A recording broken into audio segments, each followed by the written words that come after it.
And now for a Mail Today exclusive. Even as pollution levels peak in the national capital, documents accessed by Mail Today show how successive governments have been sitting on funds collected for dealing with this menace. The Delhi government in the last 7 years collected 385 crore rupees to fund its war on pollution, but around 87% of this money remains unspent. And what's worse is that the money spent has been used to reimburse concession on purchase of battery-affected vehicles.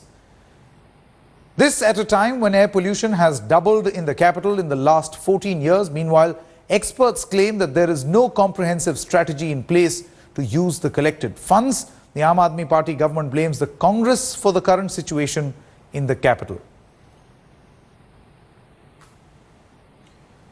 All right, Darpan Singh, Mail Today correspondent who actually got us this exclusive story, now joins us on the phone line. Darpan, what are the findings of your report? Because it almost appears that, the governments have no reason to complain. At this moment, there is a situation where you have funds, you don't have a strategy to spend it. That's correct, Sanket. We spoke to Delhi government officials, and they're admitting, they're on record saying they have money. They have collected rupees 385 crores in the last 7 years, but they have clearly failed to draw a strategy where they could spend this money to improve Delhi's air quality, which is one of the biggest concerns right now.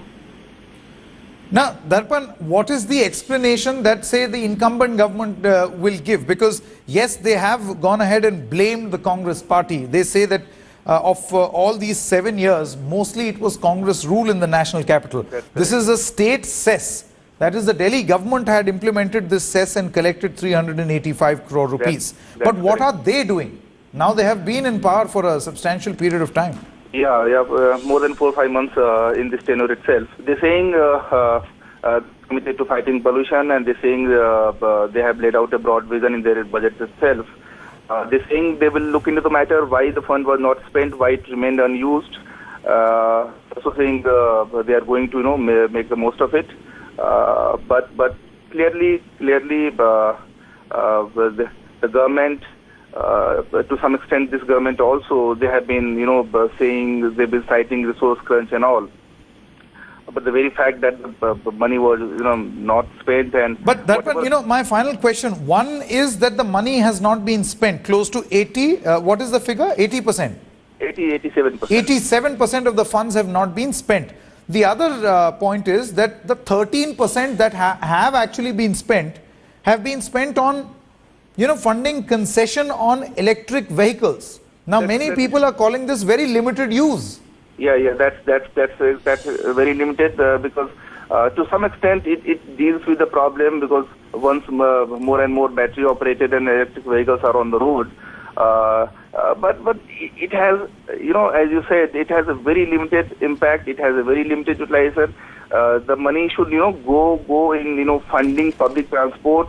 The paper that we accessed also says that bus transport ridership has dropped from 60% in 2000 to almost 30% now, and the number of private vehicles has gone up tremendously in the last 1 year itself. So this money should ideally be utilized to scale up public transport so that people switch from cars to buses and other modes. Okay.